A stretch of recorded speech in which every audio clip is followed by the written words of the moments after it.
Hello दोस्तों, स्वागत है आप सभी लोगों का एक बार फिर से एक और न्यू क्लास में।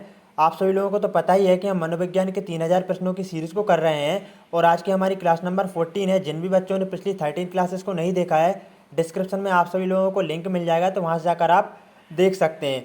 तो दोस्तों, ये हमारे सोशल हैंडल्स हैं। जो भी हमारे सोशल हैंडल से नहीं जुड़ा है वह जुड़ सकते हैं।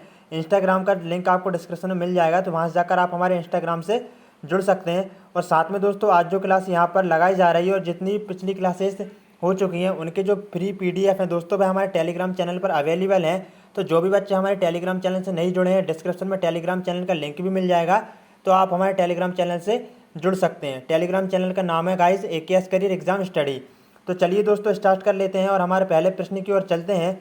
और जिन भी बच्चों ने लाइक नहीं किया, सब्सक्राइब नहीं किया और शेयर नहीं किया, प्लीज़ सब्सक्राइब कर दो, लाइक करो, साथ में शेयर करें। तो चलिए दोस्तों, हमारा पहला प्रश्न देख लेते हैं। काफ़ी इंपॉर्टेंट क्वेश्चन है। सीटेट, एमपीटेट जितने भी शिक्षक भर्ती से जुड़े हुए एग्जाम्स हैं, सभी में यह क्वेश्चन ट्रेंड करते हैं, तो सभी के सभी इंपॉर्टेंट हैं। चलिए दोस्तों, स्टार्ट कर लेते हैं। आज का हमारा पहला प्रश्न है। और दोस्तों, आज का मैं पहला प्रश्न क्यों कह रहा हूँ, क्योंकि आज का ये हमारा पहला प्रश्न है और प्रश्न नंबर 221 डला हुआ है। जो 220 क्वेश्चन हैं हम जो लास्ट 13 क्लासेस हैं उनमें देख चुके हैं। आप उन क्लासेस को देखेंगे तो आपको समझ में आ जाएगा।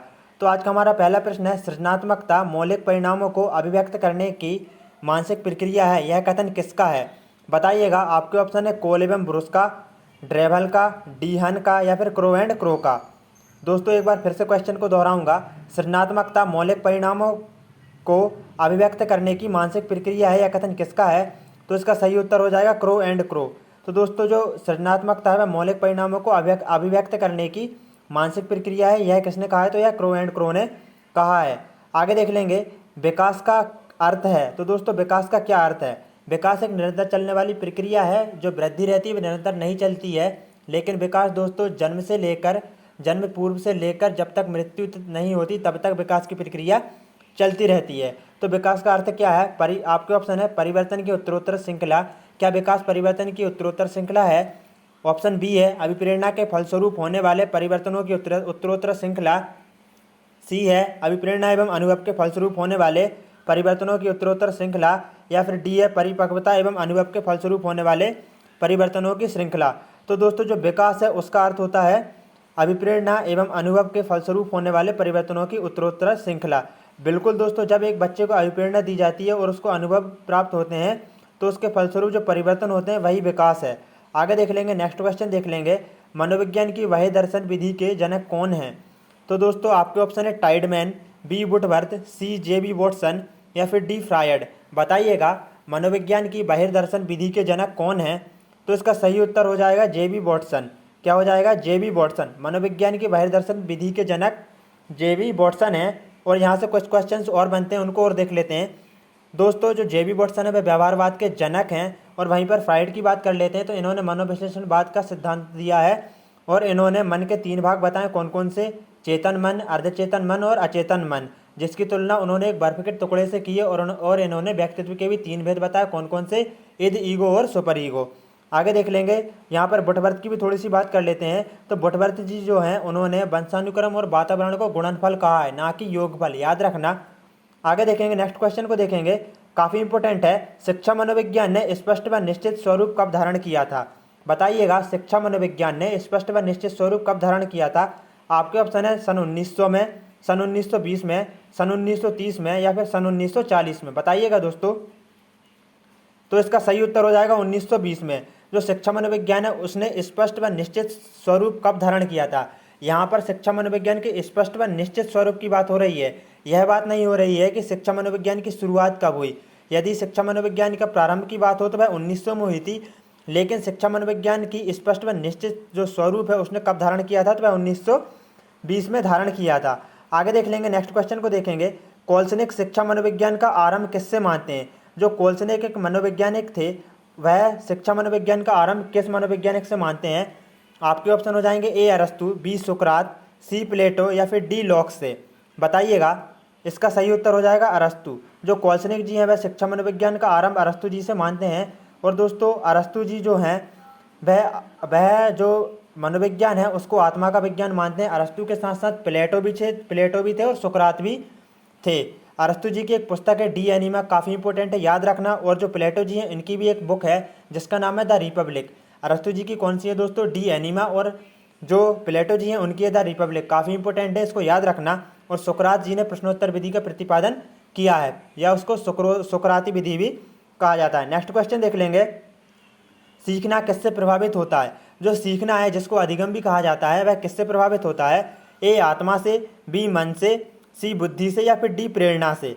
बताइएगा। इसका सही उत्तर हो जाएगा डी प्रेरणा से। जो सीखना रहता है वह अधिगम रहता है, वह आत्मा से प्रभावित नहीं होता, ना ही मन से होता, ना ही बुद्धि से होता, बल्कि वह तो प्रेरणा से होता है। यदि आप एक बच्चे को प्रेरणा देंगे तो वह अधिक से अधिक सीखेगा।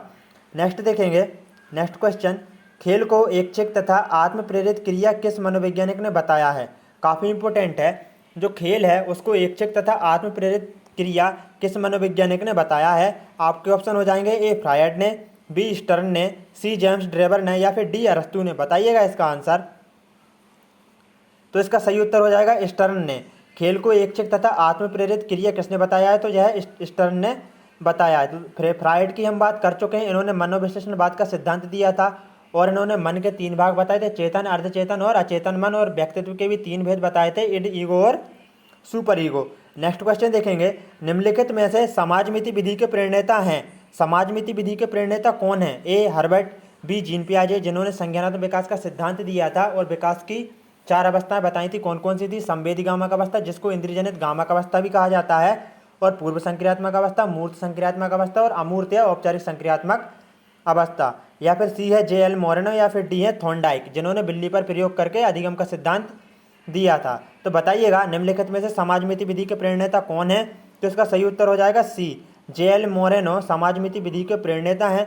अब बात कर लेते हैं दोस्तों थोड़ी सी थॉर्नडाइक के बारे में। जो थॉर्नडाइक जी हैं, इन्होंने उद्दीपन अनुक्रिया का सिद्धांत दिया था और इन्होंने एक भूखी बिल्ली पर प्रयोग किया था। इनको प्रथम पशु मनोवैज्ञानिक भी कहा जाता है। नेक्स्ट क्वेश्चन देख लेंगे, बालकों में खेलों से विकसित होने वाली शक्तियां हैं।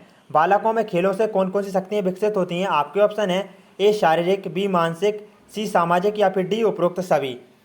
तो इसका सही उत्तर क्या हो जाएगा? बालकों में खेलों से विकसित होने वाली शक्तियों में ये सभी आ जाएंगी। शारीरिक शक्ति विकसित होती है, मानसिक भी होती है, सामाजिक भी होती है। अब किस प्रकार से होती है? यदि एक बालक खेल खेलेगा तो उसकी शारीरिक विकास तो होगा ही, और मानसिक विकास दोस्तों, वह मानसिक विकास भी उसका अच्छी तरह से हो जाता है, और सामाजिक विकास, जब वह दूसरे बच्चों से मिलेगा तो उसका सामाजिक विकास भी होगा। नेक्स्ट क्वेश्चन देख लेंगे, मारिया मोंटेसरी पद्धति में शिक्षा किस माध्यम से दी जाती थी? मारिया मोंटेसरी के बारे में तो आपने जाना ही होगा, जो कि मोंटेसरी विधि की जनक हैं। मारिया मोंटेसरी पद्धति में शिक्षा किस माध्यम से दी जाती थी? आपके ऑप्शन है, ए गीतों द्वारा, बी खेलों द्वारा, सी उपहारों द्वारा, या फिर डी उपयुक्त सभी द्वारा। बताइएगा। तो मारिया मोंटेसरी पद्धति में शिक्षा किस माध्यम से दी जाती थी? तो इसका सही उत्तर हो जाएगा डी, उपरोक्त सभी। गीतों द्वारा भी दी जाती थी, खेलों द्वारा भी दी जाती थी, और उपहारों द्वारा भी दी जाती थी। नेक्स्ट क्वेश्चन देख लेंगे, निम्नलिखित में से अधिगम का सिद्धांत नहीं है। यह 4 ऑप्शन दिए गए हैं और ये चारों के चारों सिद्धांत हैं। इनमें से कौन सा वह सिद्धांत है जो कि अधिगम का सिद्धांत नहीं है? बताइएगा। आपके ऑप्शन है, ए संबंधवाद का सिद्धांत, बी डेवलपर सूच का सिद्धांत, सी अनुकूलित अनुक्रिया का सिद्धांत, या फिर डी पुनर्बलन का सिद्धांत। बताइएगा। यहाँ से मैं आपसे एक क्वेश्चन भी पूछने वाला हूँ जिसका उत्तर आपको कमेंट बॉक्स में देना है। निम्नलिखित में से अधिगम का सिद्धांत कौन सा नहीं है? सबसे पहले बात कर लेते हैं ए संबंधवाद का सिद्धांत। तो इसके जनक कौन है? थॉर्नडाइक जी हैं, जिन्होंने बिल्ली पर प्रयोग करके उद्दीपन अनुक्रिया का सिद्धांत दिया था, प्रयत्न एवं भूल का सिद्धांत दिया था, प्रयास एवं त्रुटि का सिद्धांत दिया था। दोस्तों ये सभी एक ही सिद्धांत के नाम हैं। तो यह तो दोस्तों अधिगम का सिद्धांत है। अब बात कर लेते हैं डेवलपर सूच का सिद्धांत।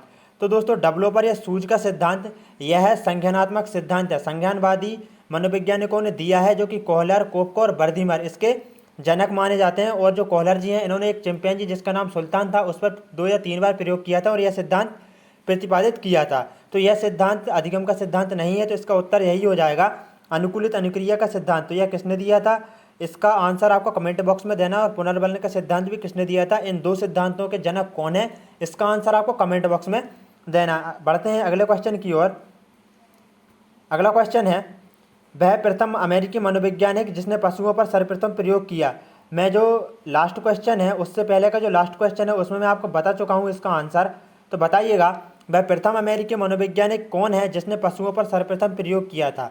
तो इसका सही उत्तर हो जाएगा थॉर्नडाइक। थॉर्नडाइक जी प्रथम पशु मनोवैज्ञानिक हैं। आगे देख लेंगे, पावलव के बारे में थोड़ा सा जान लेते हैं। पावलव जी जो हैं इन्होंने कुत्ते पर प्रयोग करके अधिगम का सिद्धांत दिया था। और कोहलर के बारे में तो हम जान ही चुके हैं, जिन्होंने सूज का सिद्धांत है उसका प्रतिपादन किया था और सुल्तान नामक चिंपैंजी पर प्रयोग कर कर सूज का सिद्धांत प्रतिपादित किया था। नेक्स्ट क्वेश्चन देख लेंगे, निम्नलिखित में से कौन सा मनोवैज्ञानिक का मनोविज्ञान बंध मनोविज्ञान या संयोजनवाद कहलाता है। निम्नलिखित में से कौन सा मनोवैज्ञानिक का मनोवैज्ञानिक सिद्धांत बंध मनोविज्ञान या संयोजनवाद कहलाता है। आपके ऑप्शन है हल्का, स्किनर का, कोहलर का या फिर थॉर्नडाइक का। तो दोस्तों इसका सही उत्तर थॉर्नडाइक हो जाएगा। बात कर लेते हैं थोड़ी सी स्किनर की। कोहलर के बारे में हम बात कर चुके हैं पिछले क्वेश्चन में। तो स्किनर जी ने किस पर प्रयोग किया था, चूहे पर प्रयोग किया था और सक्रिय अनुबंधन का सिद्धांत दिया था। अब वहीं पर बात कर लेते हैं, एक क्वेश्चन काफ़ी ट्रेंड करता है सीटेट, एमपीटेट या यूपीटेट या जितने भी शिक्षक भर्ती से जुड़े हुए एग्जाम्स हैं कि आरएस थ्योरी किसने दी थी। रिस्पॉन्स स्टिमुलस जो कि जो एसआर है दोस्तों वह किसने दी थी, थॉर्नडाइक जी ने दी थी। लेकिन दोस्तों इसका यदि विपरीत आ जाए आरएस थ्योरी तो वह स्किनर जी ने दी थी। नेक्स्ट क्वेश्चन देख लेंगे, गेस्टल्ट के सिद्धांत का शिक्षा में अनुप्रयोग है। जो गेस्टल्ट का सिद्धांत है वह किसने दिया था, जिसको सूज का सिद्धांत भी कहा जाता है। तो दोस्तों आपको सूज के सिद्धांत से याद आ गया होगा, हमने लास्ट क्वेश्चन में पढ़ चुके हैं दोस्तों।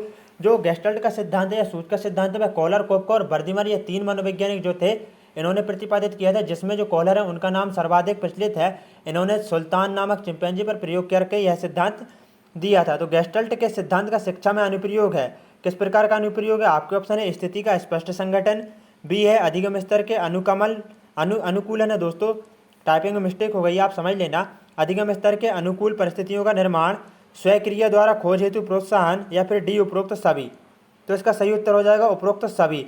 जो गेस्टल्ट सिद्धांत है उसका अनुप्रयोग स्थिति का स्पष्ट संगठन, बिल्कुल जब एक बच्चे के सामने एक समस्या प्रस्तुत की जाती है तो वह पूर्ण रूप से समस्या को प्रस्तुत किया जाता है। जिस प्रकार से जो कोहलर जी हैं उन्होंने चिंपैंजी के सामने समस्या को प्रस्तुत किया था, तो इससे क्या होता है, जो स्थिति रहती है वो उसका स्पष्ट संगठन होता है, वह एक मिलीजुली रहती है, वह उसको तोड़ कर एक बच्चा उस समस्या का क्या कर लेता है, छोटे छोटे भाग करके उसका हल कर लेता है। बी है अधिगम स्तर के अनुकूलन परिस्थितियों का निर्माण, बिल्कुल दोस्तों वह सीखता जाता है और परिस्थितियों का निर्माण करता जाता है जिससे कि वह जो समस्या है वह हल होती जाए। सी है स्वक्रिया द्वारा खोज हेतु प्रोत्साहन, बिल्कुल दोस्तों जो एक चिंपैंजी है उसने समस्या का हल कैसे किया था, वह पहले जो केले ऊपर लटकाए गए थे उनको वह ऊंचा को चक्कर कूद कर क्या कर रहा था, उनको प्राप्त करने की कोशिश कर रहा था लेकिन नहीं कर पा रहा था। उसको फिर क्या हुआ, उसके सामने 2 या 3 बॉक्स दिखे तो वह उन पर चढ़कर उसने उन केलों को प्राप्त कर लिया। तो क्या किया उसने, उस समस्या का हल क्या किया, स्वयं खोजा।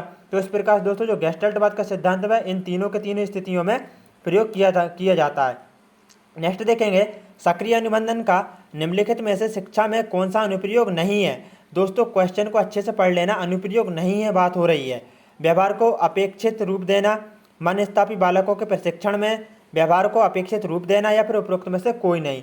तो इसका सही उत्तर हो जाएगा सी, व्यवहार को अपेक्षित रूप देना। तो दोस्तों सक्रिय अनुबंधन का जो अनुप्रयोग है वह व्यवहार को अपेक्षित रूप देना, इसमें अनुप्रयोग नहीं है। जबकि व्यवहार को अपेक्षित रूप देना और मनस्तापी, दोस्तों देखिएगा व्यवहार को अपेक्षित रूप देना, यहाँ पर जो ए है और जो सी है लगभग सेम है दोस्तों। तो ये दोनों के दोनों जो आंसर है दोस्तों इसको दोस्तों छोड़ दीजिएगा, इसका जो आंसर है हम नेक्स्ट वीडियो में देख लेंगे। आगे देखते हैं, एक आदर्श अध्यापक में पाए जाने वाला गुण है। तो एक आदर्श अध्यापक है, मान लीजिए आप ही हैं और आपका सिलेक्शन हो गया है वर्ग 3 या सीटेट या जो भी टेट से जुड़े हुए एग्जाम्स हैं। तो एक आदर्श अध्यापक में पाए जाने वाला गुण कौन सा है, आपके ऑप्शन है लोकतंत्रात्मक दृष्टिकोण। लोकतंत्र का मतलब रहता है सभी जो बच्चे हैं क्लास में उन सभी को बोलने की अनुमति देना, ऐसा नहीं है कि सिर्फ जो मॉनिटर है जो अच्छे पढ़ते हैं उन्हीं को बोलने की अनुमति देना। बी है विषय वस्तु पर अधिकार, सी है बाल मनोविज्ञान का ज्ञान। तो दोस्तों एक आदर्श अध्यापक में ये तीनों के तीनों गुण होने चाहिए। चिंतन संज्ञानात्मक पक्ष में एक मानसिक क्रिया है, यह कथन किसका है, आपके ऑप्शन है ए डीबी का, बी गिलफोर्ड का, सी क्रूज का या फिर डी रॉस का। चिंतन संज्ञानात्मक पक्ष में एक मानसिक क्रिया है, यह कथन रॉस जी का है। नेक्स्ट देख लेंगे, यह आवश्यक नहीं है कि उच्च बुद्धि लब्धि वाले बच्चे में भी उच्च होगा, खाली स्थान में भी उच्च होगा। तो बताइएगा दोस्तों, यह आवश्यक नहीं है कि उच्च बुद्धि लब्धि वाले बच्चे खाली स्थान में भी उच्च होंगे। ए सृजनशीलता, बी अच्छे अंक प्राप्त करना, सी विश्लेषण करना या फिर डी अध्ययन। तो इसका सही उत्तर हो जाएगा सृजनशीलता। यह आवश्यक नहीं है कि जिस बालक की बुद्धि उच्च है तो वह सृजनशील में भी उच्च होगा, यह जो है वह आवश्यक नहीं है। नेक्स्ट देख लेंगे, आज का अंतिम क्वेश्चन है दोस्तों, और दोस्तों जिन भी बच्चों ने चैनल को सब्सक्राइब नहीं किया है और लाइक नहीं किया है, प्लीज़ चैनल को सब्सक्राइब करके लाइक जरूर करें और साथ में बेल आइकन को प्रेस करें। आज का अंतिम क्वेश्चन देख लेंगे। अहम निर्देशित होता है। अब बात हो रही है अहम की। दोस्तों आपको मैं पहले बता चुका हूँ, जो फ्रायड जी हैं जिन्होंने मनोविश्लेषणवाद का सिद्धांत दिया था और इन्होंने व्यक्तित्व के 3 भेद बताए थे। कौन कौन से? इड, ईगो और सुपर ईगो, जिसको इदम, अहम और परम अहम भी कहा जाता है। तो जो अहम है, जो सेकंड नंबर का है, वह किससे निर्देशित होता है? आपके ऑप्शन है ए सुख के सिद्धांत द्वारा, बी वास्तविकता सिद्धांत द्वारा, सी आदर्शवादी सिद्धांत द्वारा, या फिर डी सामान्य सिद्धांत द्वारा। बताइएगा। तो इसका सही उत्तर हो जाएगा बी वास्तविकता का सिद्धांत द्वारा। अब ऐसे तो आपको समझ में नहीं आया होगा, अब मैं आपको आसान तरीके से समझा देता हूँ। मान लीजिए एक बच्चा है और उसको काफ़ी तेज़ भूख लगी और बाजार के बीचों बीच खड़ा है और एक मिठाई की दुकान है। तो मिठाई की दुकान को देखता है, उसके मन में एक भाव जागृत होता है कि वह उस मिठाई को चोरी कर कर खा ले और अपनी भूख को शांत कर ले। तो इस प्रकार की स्थिति उसके मन में उत्पन्न होती है। तो वह किस अवस्था में है दोस्तों? उसके व्यक्तित्व में क्या है? इड है दोस्तों, क्या है? इदम है। अब बात कर लेते हैं सेकंड की, अहम की। अब क्या होता है, बच्चे फिर उसके बाद में बच्चा सोचता है कि यहाँ पर तो बहुत सारे लोग हैं, यदि वह मिठाई को चुराएगा, चोरी करेगा, तो लोग उसे पकड़कर काफ़ी ज़्यादा पीटेंगे। तो यह दोस्तों क्या है? वास्तविक, मतलब वास्तविक जो स्थिति है उसका मार्गदर्शन उसको बताया जा रहा है इसमें। तो दोस्तों अहम निर्देशित होता किससे होता है? वास्तविकता से ही होता है। उसके बाद में उसके मन में एक भाव आता है कि नहीं, चोरी करना पाप है, ऐसा नहीं करना चाहिए।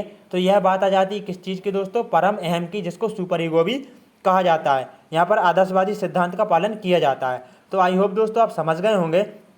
जो इड है उसमें जो स्थिति रहती है उसमें क्या रहता है? भूख लग रही बच्चा, तो वह उसमें आदर्शवादी नहीं रहता है, बल्कि वह चोरी कर कर भी, मिठाई को चुरा कर भी अपनी भूख को शांत कर सकता है। लेकिन जो अहम है वह वास्तविक जो स्थिति रहती है उसका अनुभव करवाता है। तो उसने क्या करवाया? उस बच्चे को उसने अनुभव करवाया कि यदि वह मिठाई को चुराएगा तो यहाँ पर बहुत सारे लोग हैं और उसे जेल भेज दिया जाएगा और उसकी पिटाई की जाएगी। तो दोस्तों इसका राइट आंसर क्या हो जाएगा? बी वास्तविकता का सिद्धांत। तो आज हमने जो 20 इंपॉर्टेंट क्वेश्चन है उनको कर लिया है, जो कि सभी शिक्षक भर्ती से जुड़ी हुई एग्जाम्स हैं, उनमें काफ़ी इंपॉर्टेंट हैं। और जिन भी बच्चों ने हमारे चैनल को सब्सक्राइब नहीं किया है, प्लीज़ चैनल को सब्सक्राइब जरूर से कर लें और साथ में लाइक करें और बेल आइकन को प्रेस करके ऑल के बटन पर सेट कर लें। और जो भी बच्चे हमारे टेलीग्राम के चैनल से नहीं जुड़े, वह टेलीग्राम के चैनल से जरूर जुड़ जाएँ। वहाँ पर जो जो PDF हैं वह अवेलेबल हैं। जो भी क्लास यहाँ पर यूट्यूब पर लगाई जाती हैं उसके जो फ्री PDF हैं वह हमारे टेलीग्राम चैनल पर आपको आसानी से मिल जाएंगे। तो टेलीग्राम चैनल पर जरूर से जुड़ जाएं। डिस्क्रिप्शन में लिंक है, वहां से जाकर जाइए, उस पर क्लिक कीजिए और ज्वाइन के बटन पर क्लिक करके हमारे टेलीग्राम चैनल से जुड़ जाइए। जय हिंद दोस्तों, वंदे मातरम। मिलते हैं नेक्स्ट वीडियो में।